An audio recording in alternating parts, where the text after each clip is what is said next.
He's playing some games, the worst he recalls. He's gonna find out which one sucked the most balls. The angry video game nerd is here.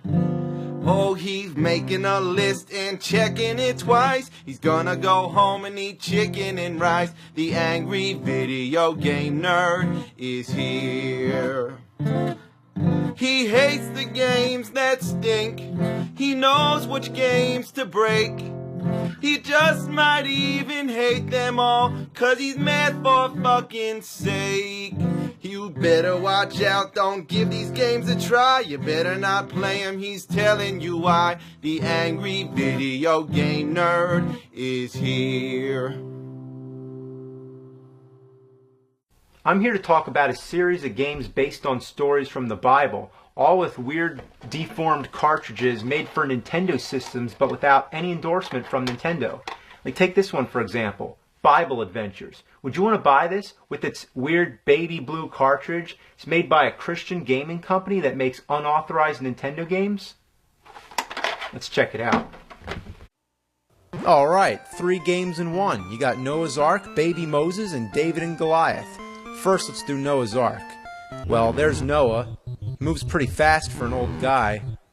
The object's to get the animals in the ark. Holy shit, you just pick them up? Is that how Noah did it? He did it all by himself by picking the animals up and carrying them into the ark? Well, according to Bible Adventures, that's how it happened. So there's where you drop those fuckers off. You just bring them to the door, you let those bastards run in there. You get a checklist of all the animals you need, so it's pretty simple. Go find some more, bring them back. Fun, huh? I just can't get over that. He's an old man, and not only does he pick the animals up, he lifts them over his head. It doesn't even slow him down. How can such an old man be so strong? Have you ever tried to lift a horse? Not that easy. What the shit? Let alone a horse and an ox? Or fuck, a horse, a cow, and 2 oxen? What the fucking shit? Noah's so goddamn strong, he puts the Hulk to shame. And the poor creatures, they're so scared shitless, they don't even try to get away. Noah, man, nobody fucks with him. Not even Chuck Norris. The only animals that have the balls to fight back are the pigs. Stop it, damn pig. I'm only trying to take you in the ark. There's gonna be a flood. What, do you want to die? Alright, that's it. You're gonna get it. So, what do? You grab that, whatever it is, and you knock that motherfucker out. Take that, bitch. Now I gotcha. You're going in the ark, you fucknut. I hate those pigs, but I also hate the oxen. You drop them every time you jump, so you gotta keep picking them back up again. The monkeys are also pretty damn annoying. Sometimes you gotta chase them all around. What a sight. Look, an old man climbing up a tree chasing monkeys. It's quite ridiculous. You fucking monkey, get back here! Now you're gonna get it. Take that, you monkey fuck! You're going in the ark. Another thing really amazing about Noah is that he can run so fast, he can actually outrun the screen, which is really annoying because you can't see where you're going, so you have to stop just to let the screen catch up. Another sign of a badly designed game. Now it looks like we got all the animals, except the snakes. Now that's got to be tricky, right? Grabbing them's out of the question. So let's pick up that thing and try to knock them out. Well, I can knock them out, but if I don't catch them, they're gone. I can't catch them either. Shit. How do you get those damn snakes? Well, guess what? I'm trying to get the wrong snakes. But how can you blame me? They're the first snakes you see in the game. Well, check this out. I go in this cave, and this is real frustrating because to climb the walls, you have to jump and hit the A button at the perfect timing. Then, once you get to the top, there you go. There's your snakes. So, these are the real snakes you're supposed to get, not the ones in the trees. They're only decoys. Challenge is one thing, but why does this game have to fucking trick me? So don't get the snakes that you first see when you're walking around. Go take a wild guess. Climb through the cave until you find the real ones. Fuck this game. Now you thought that was bad? A game where you collect a bunch of objects to bring back to the middle of the board? How could it get any worse? Just watch. Our next game is Baby Moses. Alright, well, the object of the game is to get to the end of the level carrying Baby Moses. Now, this is really annoying because while carrying him, there's no way to defend yourself from everything that's out to kill you, and I do mean everything. If the soldiers catch Baby Moses, they throw him in the water. What assholes. And what's with this theme of carrying things? It's actually kind of a rip-off of Super Mario Bros. 2. Even the graphics kind of remind me of it, except for those chocolate cats. Speaking of carrying things, look how many things she can stack. What kind of picture is this? Moses' mom carrying Baby Moses, carrying a block of cheese, carrying a guy carrying a spear? I never thought I'd see that. Beware the black spaces. If you jump through them, you fall in the water and die. Whoa! Either that or I guess it shoots Baby Moses up in the sky. What's going on? This game sucks ass. God, this is annoying. The only way to have any fun at all is to throw Baby Moses in the water and then go explore the level without him. This is a weird game. What other game could you ever say, I just threw Baby Moses in the water? For some reason, I can't stop saying Baby Moses. Baby Moses, Baby Moses. When you finish the level, it says good work, but you forgot Baby Moses. I didn't forget him, I just didn't want him. Well, there's only one shitty game left. David and Goliath. Well, you're going around carrying sheep. Yeah, are you surprised? The object is to bring 4 sheep to this blinking arrow to advance to the next level. The originality just stuns me. And you know what? All 3 games use the same music. You'd rather listen to your only infant child puking to death. That is, choking on his own puke chunks. That's disgusting. I apologize. Those sheep are a bitch to carry, especially if you're trying to get past the lion. That lion hates sheep and anybody who carries sheep. However, if you go past them without the sheep, they don't give a shit. I can even pick the lion up and it doesn't care. Sure, try that in real life. Pick up a lion and see what happens. And while you're at it, just try to punch that lion in the nuts. Yeah, right in the fucking nuts. You can even use an acorn to knock the lion out. Damn, I wouldn't want to get hit by one of those acorns. Those lions are fucking wusses. What? What happened? Did you see that? That lion just fell flat on his ass. And he fell at the same time as this squirrel. So who knocked them both out? Well, let's take a look at the whole replay and see what happened. Here we see this squirrel throws an acorn. It clobbers the lion. Bam! Now, let's back up a bit. Just before he gets hit, this other squirrel throws an acorn, which comes right back down, and bam! He knocked himself out with his own acorn. Dumb shit. Anyway, let's go get some sheep. I like the sheep sound effects.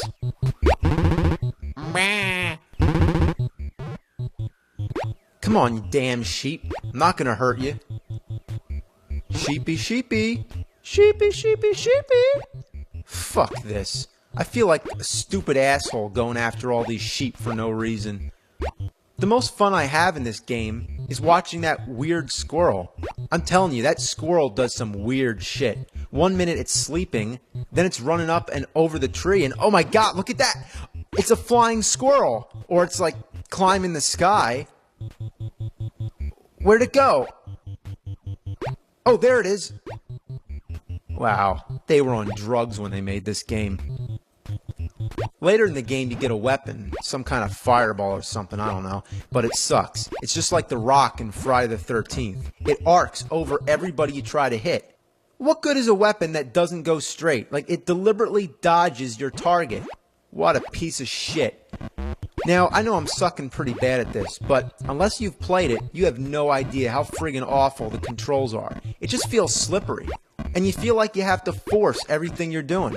But that only makes it more likely to overshoot a jump or undershoot it trying not to.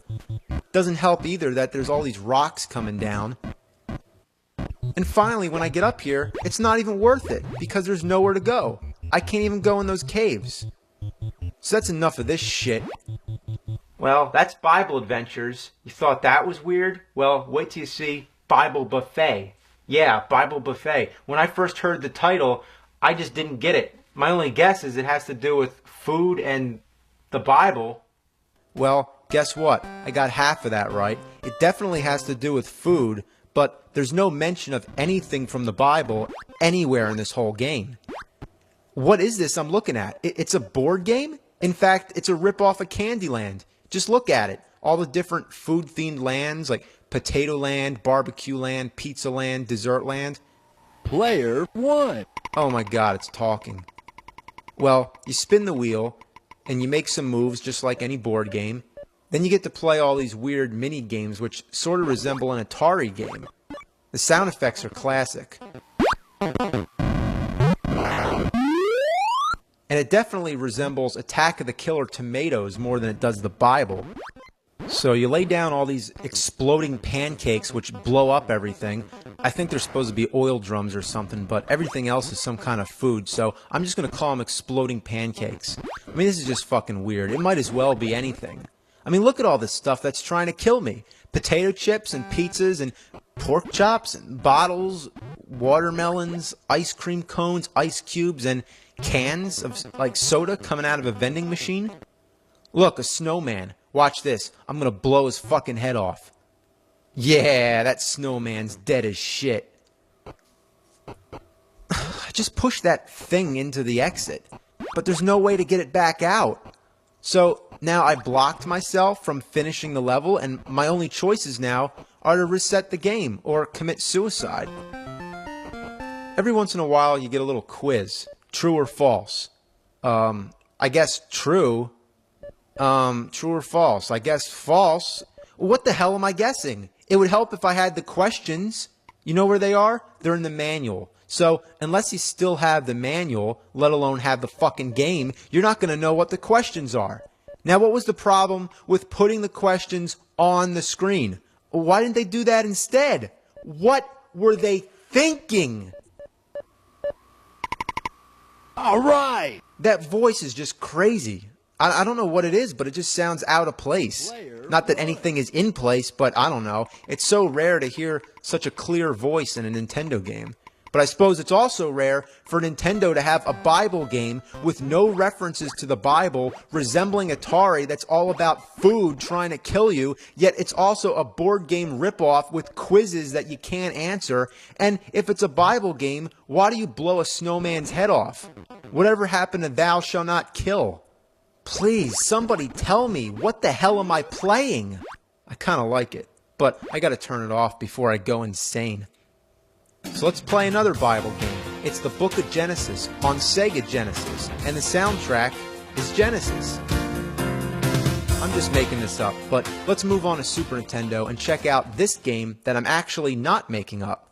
I couldn't even come up with anything half as crazy if I tried. This is Super Noah's Ark 3D, yet it's also referred to as Super 3D Noah's Ark because of the way the title art's misrepresented. So, who knows? Call it whatever you want. Call it Super 3D Fuck Farts if you want. I know it's weird, but the weirdness actually starts with the cartridge. As you can see, it looks like no other Super Nintendo game you've ever seen. In fact, it doesn't even look like a game at all. It looks more like a Game Genie. By this time, I believe Nintendo was catching on to the fact that Wisdom Tree was making these Bible games for their system without their permission. So what I think happened was, when Super Nintendo came out, they put a new lockout chip inside the system, which only allows games licensed by Nintendo to work. So, how many Super Nintendo games came out not licensed by Nintendo? Well, just one, and it found a way. By plugging an official Super Nintendo game into the top of it, it overrides the lockout chip and you can play it. The question is, would you want to? Well, actually, yeah, you would. What other first-person shooter game do you get to play as Noah? I really can't believe this game exists, but it seems to be a fact because I'm playing it. Now, does it look like Wolfenstein 3D? Yes. In fact, it is Wolfenstein 3D. It doesn't even count as a ripoff. It's the same fucking game, but with Noah. Instead of shooting Nazis, he's shooting goats. All the levels are exact duplicates, but what's really funny to know is that there's a story going around that id, the company that made Wolfenstein and Doom, they gave their own game to Wisdom Tree for them to turn into this. Why? Well, according to the rumor, id was pissed off that the Super Nintendo version of Wolfenstein was inferior to the PC version, and that Nintendo basically butchered it by toning down the violence as well as altering numerous other things. So, as some sort of joke or whatever, id handed the source code over to Wisdom Tree for them to make the mockery which you're looking at now. And there's a bit of a conspiracy going on. According to the Bible, Noah puts 2 of each animal in the ark, right? Well, according to this game, he put a whole bunch of goats on there. And if that's not crazy enough, guess what? All those goats want Noah dead. Damn. Why is there so many of them, and why do you shoot them with a slingshot? I think that would actually make them more angry. I can't even see what you're supposed to be shooting at them anyway. It just looks invisible. It's supposed to be food, I guess, but why does it put the animals to sleep? Well, I guess Noah shoots the food so hard that it knocks the animals unconscious. Now, what's even stranger is how they attack you. They just do like these weird kicks from a mile away, and they hit you. Like, how do they even reach? Listen to how cheerful the music is.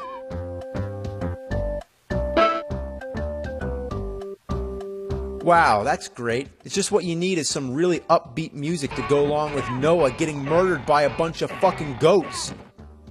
So, that's it. There's more animals along the way, but you get the idea. So, as we've seen, every one of these Bible games rips off something. So just to show you another example, let's take a look at spiritual warfare on the Nintendo. Okay, right off the bat, what does this game look like? Well, here's some hints. Look, it's an aerial view with like bushes and rocks. You start off with 3 hearts for health. You hold 2 items, you go into a little cave and you talk to someone, and when you walk to the next area, the screen moves. There's that square-shaped stairwell, and there's a raft. You go down ladders with gray stone walls, and when you start the game, you get to type in a name. Well, if you can't already tell what this game looks like, let me spell it out. That's right, Zelda. Let's recap, shall we? In Zelda, we have an aerial view with bushes and rocks. You start off with 3 hearts for the health. You hold 2 items, you go into a little cave and you talk to someone, and when you walk to the next area, the screen moves. There's that square-shaped stairwell. You go down the ladders with the gray stone walls. There's your raft, and when you start the game, you type in a name. What a shameless ripoff. Well, at least they came up with a few original ideas, like sometimes when you kill your enemies, a flying devil comes out. And besides just the usual rocks and bushes or trees or whatever, they randomly have all these garbage cans placed about. That's where this game belongs, the fucking garbage. Alright, let's play one more game. King of Kings. Oh great, 3 more games. Fuck, let's do Wise Men. Well, you're on a camel. You're basically just trying to ride to the end of the level. Your obstacles include lizards, a cactus that comes up out of the ground, flying rocks, porcupines shooting needles, moving pitfalls, and blocks that come down and stun you. Just like in Bible adventures, the control is really awkward, but here it's so bad it's nearly unplayable. So every once in a while, you pick up these scrolls that make you answer questions about the Bible, like who is Jesus' mother? Well, that would be Mary. Now, why are there quizzes in the middle of this game? Quizzes aren't fun. Quizzes make you feel like you're in school. Games are fun. Quizzes, not fun. Put them together. So, you'd probably rather just play the game than answer the questions, which would be a good reason to just avoid the scrolls. But if you get the questions right, you get energy, which you want. Now, a lot of these questions are true or false, and once you get used to that, you tend to not look at the words true and false, because you instinctively assume true always comes above false. But no, not with this game. They alternate just to trick you. Many times I accidentally pick false when I mean to pick true. I mean, what's up with that shit? Just keep them the same. Now let's try Flight to Egypt. It's bad. Alright, Jesus in the Temple. Last fucking game. Let's get it over with. Okay, another rip-off of Super Mario Bros. 2, where you're jumping on logs to get across the waterfall. Well, at least they upped the challenge on those logs, but it's just flat-out annoying. The logs have the most erratic pattern. Sometimes you jump too early thinking that the next log is going to come, but it doesn't. Then, just to tease you, it pops up at the bottom, crawling up the waterfall just to sit there and mock you. Other times the second log shows up, but once you're on it and expecting the third one, it doesn't come. But just for one final kick in the balls, it throws all these other logs down to make you think that you can salvage it and jump your way back to safety to try again. But no, not quite. The graphics are really flawed. I mean, usually you know to time your jumps once you see that log coming up over the waterfall, but sometimes they just appear at random, which doesn't give you enough time to react. Also, what's going on with those colors in the sky? Looks like something you might see if you take too much LSD. There's really nothing else worth mentioning with this game. It just sucks, and I can't even stand to play it anymore. I'd rather fuck a porcupine and shove a cactus up my ass. I'd rather slurp crap oozing out of a warthog's anus hole. It's just a bunch of poopy, diarrhea, doo-doo ass shit. That's it. So, Merry Christmas, Happy Hanukkah, Happy Kwanzaa, Happy Birthday Jesus, whatever. Happy Holidays. See ya in 2007.